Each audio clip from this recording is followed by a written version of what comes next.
How can you get big with strong muscles just like me?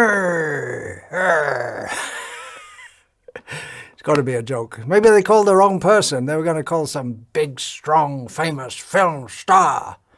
But then they thought it'd be cheaper just to call me. Well, from another perspective, from the philosophical perspective, the whole enterprise of getting big muscles could be considered a big joke. Oh, wait a minute. All those big, strong guys from the gym are going to come around and crack me up. Okay, all right. But what is the point? Men, and women also, work hard in the gym every day so they can get big muscles, so they can just strut around in their vests, their junghias, showing off their big biceps. Yeah, they'll get offended if I say it's a joke, but actually from the transcendental philosophical perspective, or in other words, the perspective of actual reality, people who are just fixated on the body and building up the body, they're just poor fools with no knowledge of their real self. So many bodybuilders used to have big muscles, but it happens to even the people with the biggest muscles. You can go on to the gym exercising even after the age of 60, 70. You can go on, but at some point, whoops, it's already, I never really got up, did I? Anyway, just imagine, like a flat tire. Now, I'm going to tell you the Vedic way how to get big muscles. Without a lot of hard work, and without even eating a lot of high-protein food. All you have to do is die. And if you die with a very strong desire to have big muscles, then by the grace of the material energy, which under the supervision of the Supreme Personality of Godhead awards everyone different bodies, birth after birth, according to our activities, sinful or pious, and according to our desire. Then if you strongly desire to have big muscles, then by the grace of Krishna's material energy, you could be born as a gorilla or a tiger or a buffalo, and automatically you'll have big muscles, and that's not a joke, it's a fact. We get future bodies. It's well known that we get future bodies according to our actions, according to our karma, but it's also according to our desire. Now, if you really get into a lot of bodybuilding and all this, you very much get into bodily consciousness or identifying with the body and thinking that I have got a big, strong body.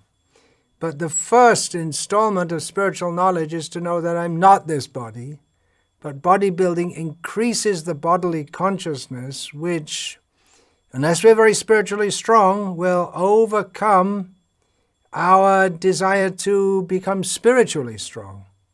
And then if you get a big, strong body and you think, I want to get a bigger, stronger body, then you risk becoming a buffalo or a tiger in the next life. Or if you want a big genital, you can become an elephant or a horse. Here, have a look at this. They're going to show you on the screen. 3 summers ago, was it? We were in Ercot, a hill station in Tamil Nadu, where it's pretty wild all around there, jungle. And there are wild buffaloes wandering around. They look a bit like bison from America, but they're smaller. They've got big muscles. He didn't go to the gym, this guy, but he's got big muscles. He's basically a peaceful fellow, but don't mess around with him. Stronger than you. And then you get human buffaloes, or someone who's gone to the gym and really worked it out, maybe used a lot of, really worked out and maybe used a lot of steroids and all different kinds of techniques to get a body which may be subjective, but to me it looks pretty grotesque. So there you go, the Vedic way, the karmic way to get big, strong muscles. Of course, the science of karma is very complex because at every moment we do different things, and every action has an equal and opposite reaction. It's very, very complex. But it is a fact that according to the desires we cultivate in this life, we get future births, or the kind of birth we get is to a large extent determined not only by the activities that we do, but the desires that we cultivate. And after all, big muscles, what do you want to get big muscles for? One reason is not to get bullied by others. Another major reason is to impress the opposite sex, especially if you're a male. Males wanting to impress females. I don't know why women want big muscles. They already have their own strictly feminine bizarreness of, what's that called? Silicone implants to make their breasts bigger, and some woman who thinks her breast is too big has liposuction to suck out the excess fat. But some women, and it's not a few, they want to get big muscles like men, which to me, maybe I'm just old-fashioned or whatever, seems like absurd. There are women bodybuilders and women boxing champions. And by the way, you were saying that men think that big muscles will attract women, but from what I've seen, women are more attracted to big money than big muscles. If we're talking about the gross material attraction. Now, there is a science to get big muscles because the body is, after all, a machine. As I go to the gym and work out and take super high protein foods. The body is a machine. It's a biological machine which can be enhanced by certain techniques, or it can crash down due to neglect. However, we should be more interested in who we really are. We are not machines. I am not a machine. This body is a machine. I am not a machine. I am an eternal, spiritual, living being. The body is a temporary machine. I'm presently in this machine called this body. But we go from body to body to body. So why be concerned so much with the body? Just like if there's a car crash, we should be more concerned whether the driver survived than whether the car got smashed up.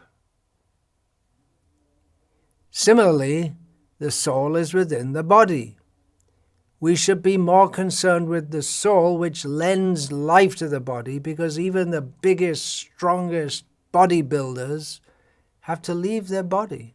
And however strong the body might have been, it's not strong enough to stop the movement of time, which forces us to get out of that body and be carried from body to body to body, one after another, one after another. Now, I'm not saying this because of sour grapes. You may think, well, he's just a skinny wretch, so he's saying this. But it's a fact. To get through life, you don't need big muscles. It's just a fact. Big muscles are not even particularly healthy, especially if you use steroids to boost up the muscles. Why am I talking about this at all? Well, I went through a bout of bad health, and to build up my health, I thought I'd see some YouTube videos about exercise, and you see all these big, strong men. And these YouTube videos for exercise, they're mostly hosted by men with large muscles. But I wonder if they could work like the peasants in the fields. Here in India I see men and women, many of them are quite skinny, but they can do physical labor all day in the fields. And they just eat very simple food. You see sometimes women walking for quite a long distance with huge bundles of firewood, which they've collected on their head. I wonder if these bodybuilders could do that. And they don't, these people, what do they eat? They don't eat high protein, they just eat very simple food. So let's say it again. Big muscles are not actually very healthy. They're supposed to be for sex attractiveness and maybe for sexual performance. The idea if you have a stronger body, you can have a stronger, longer sexual performance. But all this works against the real goal of life, which is to develop spiritual consciousness, get out of these bodies, which begins with understanding I'm not the body. To get a big, strong body, among certain people, that's a sign of prestige, like a real man. But to be a real man means more than to have big muscles. It's to have character. That's more manliness. And you need to spend so much time and hard work to get big muscles, but it's better to put in that time and hard work for spiritual upliftment, which will bring us to the eternal platform, because the body is, after all, destined to die, and it's miserable. It really makes sense to invest time in spiritual upliftment. What is the body? It's a machine, like a car is driven by the driver. So the soul is within the body. And as long as the soul is there, the body works. As soon as the soul leaves, the body doesn't work. It's something like the analogy of a car and a driver. And we see in cars, as with so many other machines, there's planned obsolescence. It's made in such a way that although it looks very good and it works very well for some time, it's made in such a way that it will decline to such an extent that the only thing to do with it is to send it to the scrapyard or just abandon it somewhere in a parking lot or whatever. So just like a car, this body, we can use it to go where we have to go, but we shouldn't become obsessed by it. Just as an aside, that's yet another symptom of the insanity of contemporary life, considering persons better according to the kind of car they have. If you drive a Rolls-Royce car, oh, it's very prestigious. If you just have a little moped, you're nobody.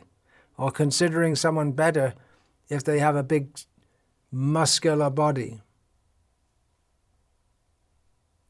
Now, of course, in our Vedic literature, we have descriptions of kshatriyas. Bhima and Arjuna, they had big muscles. Well, that was required for what they had to do. They weren't just muscular, they were skillful in fighting also. Their role in society was to act to protect society from wicked people. That was their role, which they did in the service of Krishna. But devotees of Krishna, persons who are aspiring for spiritual enlightenment, in general, they shouldn't desire to have such a big, strong body like that. It's in general. It may be some they have to protect the kshatriyas. Some exercise, yeah, that's good. A little exercise is required for the body. But we shouldn't go overboard with it. Otherwise, this big, strong muscles, it's a kind of insanity. Apramata is one of the 26 qualities of a Vaishnava, as told to us by Chaitanya Mahaprabhu. It means not being stupid, not being crazy. not being insane. Sanity begins with understanding I am not this body, I am a spiritual being, I am not these muscles, and that what we really need is to develop inner strength. As Lord Krishna states in his teachings to Arjuna. Arjuna was physically very strong, but he went through a phase in his life when he was mentally, emotionally, and spiritually a complete weakling. So Krishna advised him, Evang buddhe parang buddhva sangstabhyatmanam atmana jahi shatrum mahabaho kama rupam durasadam. Krishna here addresses Arjuna as Mahabaho, one who has got very big, strong arms. So, Krishna tells Arjuna, this is the translation, or a translation of this verse, thus knowing oneself to be transcendental to the material senses, and we could add here, to the material senses, to the material body, to the material muscles, thus knowing oneself to be transcendental to the material senses, mind, and intelligence, O mighty armed Arjuna, one should steady the mind by deliberate spiritual intelligence, Krishna consciousness, and thus, by spiritual strength, conquer this insatiable enemy known as lust. That is real strength, to be able to overcome lust. Whereas building up a body to indulge in lust, that is just another phase of foolishness, or foolishness on vitamins. The spiritual path, the actual spiritual path, not the imaginary, there are so many imaginary spiritual paths, but the actual spiritual path begins with understanding we're not the body. We have to overcome the lust for material enjoyment, or for trying to enjoy this body, for trying to enjoy our situation in this world. The spiritual path trains us to become eligible to enter the spiritual world, where just like if we desire, according to our desire, we can get a material body like a buffalo, and if we desire, we can enter the spiritual world, and there, without any more effort, without any extraneous effort, just like you become a buffalo, without any extraneous effort. So if you enter the spiritual world, without any extraneous effort, we get a perfect body. Perfect body means, what does it mean? Not grossly muscular, but it is Satchit Ananda. Satchit Ananda means it's eternal, it's full of knowledge, and it's full of bliss. Whereas our situation in this material world is, however big and strong the body is, it's definitely not eternal. We don't have knowledge, rather we're in ignorance of our real spiritual need. And however big the muscles are, it may give us a little sense of satisfaction, but it doesn't bring us happiness. Whereas in the spiritual world, it's a situation of eternal bliss. You can just see Krishna's body, perfectly formed, attractive to women. That's one of Krishna's qualities. Of course, the women in the spiritual world who are attracted to Krishna, they also have perfectly beautiful female bodies. But the attraction between male and female in the spiritual world is spiritual. It's in a class that materialistic people just don't understand. Anyway, the Vedic way to get a perfect body is to give up the idea of material enjoyment, to chant Hare Krishna. By chanting Hare Krishna, giving up the idea, let me enjoy this material world, by surrendering to Krishna, we go to him. And just as a corollary, we get a perfect body. We're not thinking, I'll go to Krishna, then I'll get a perfect body, but automatically we get a perfect body by Krishna's grace.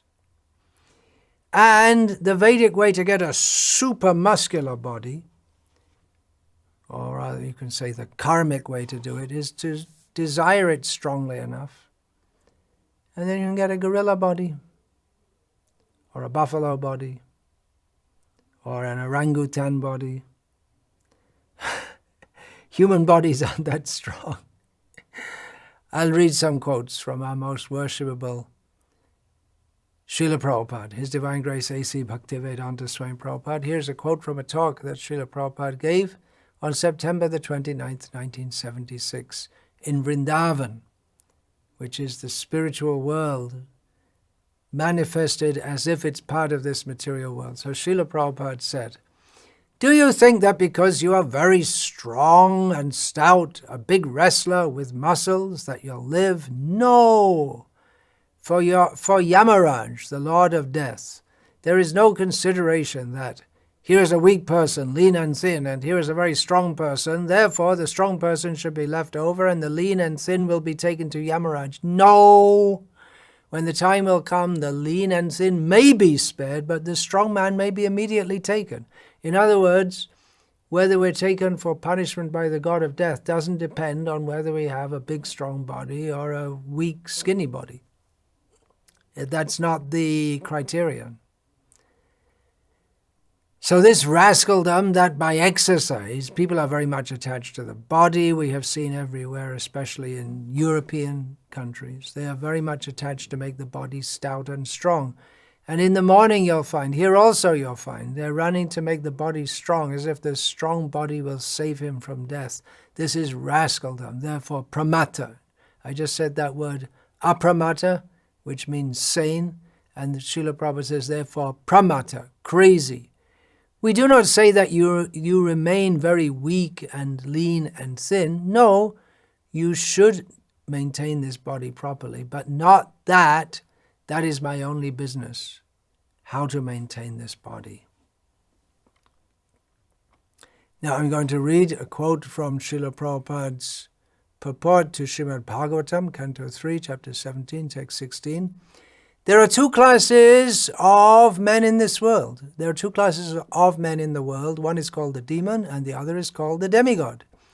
The demigods concern themselves with the spiritual upliftment of human society, whereas the demons are concerned with physical and material upliftment.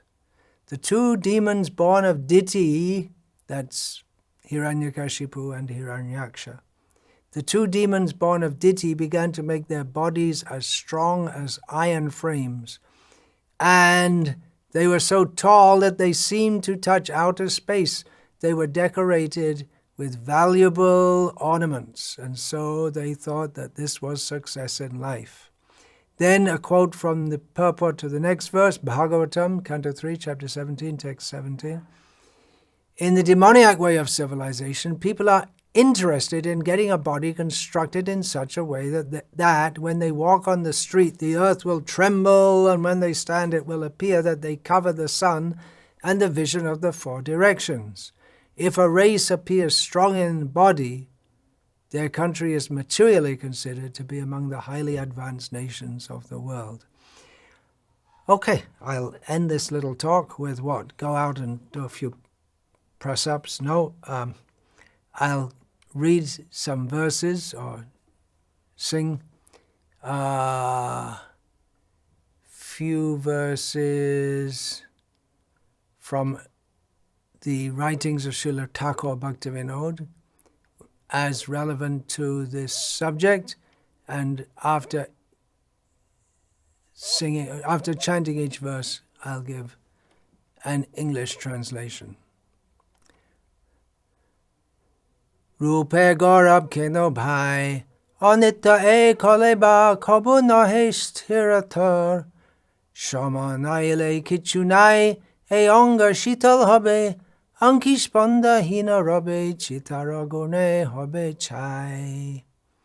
O mind, my dear friend, why is your bodily beauty such an object of your proud vanity? This body is temporary, and there is no certainty whatsoever of permanence.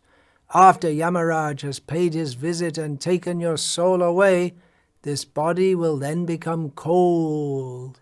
The eyes will remain motionless, and in the fiery funeral pyre it will simply turn into ashes. Jai Shandarja Hero Darpanete Nirantar Shah Shiba Hoibe Bhojan Jeba Streyada Karo Jeba Abaran Paro Kota Shaba Rahibe Takan. Mind, you repeatedly behold the lovely handsomeness of this face in a mirror. The face is your favorite object of vanity, always looking in the mirror. But your face will become delicious food for dogs and jackals. At that time, where will you keep all the decorative ornaments and valuable clothes which you appreciate with such high esteem? Darashuta bandhu shabe shashane tomare labe dagda kari grihete ashibe tumika ke toma ebe bhuji dekosha dehona shabasha ghotibe. Your beloved wife, sons, and friends will take you to the crematorium, and after burning you, they'll simply return back to their homes. To whom do you belong? Who is yours? Just try now to grasp the essential significance of all of this. That is, that the destruction of this temporary body will definitely come to pass. Sunita Sambala Chao Hari Guna Shadagao Harinam Japaha Shadai Kutarka Charyaman Karo Krishna Aradhan Binoder Ashray Tahai. My dear mind, if you really want the eternal, auspicious way of life, then just sing aloud the glories of the Lord always and everywhere. Also, one should certainly chant Harinam Japa at all times. Abandoning all useless arguments, dear mind, just worship Krishna. Such worship is the shelter of Bhakti Vinod. Vancha kalpatarubhyascha kripa sindhubhya evacha patitanam pavanebhyo vaishnavebhyo namo namaha. Dante nidhaya chunakang padaya nipatya kritvacha kakushatame tadaham bravimi. Hey sadhava sakala eva vihaya durat gauranga chandra charane kurutanuraga. Parivadatu jano yatha tatava nanumukaro navayang vicharayamaha. Hari rasa madhirama dati matta bhuvi vilutama nartama nirvishama. Hare Krishna, Krishna Krishna, Hare Hare. Hare Rama, Rama Rama, Hare Hare.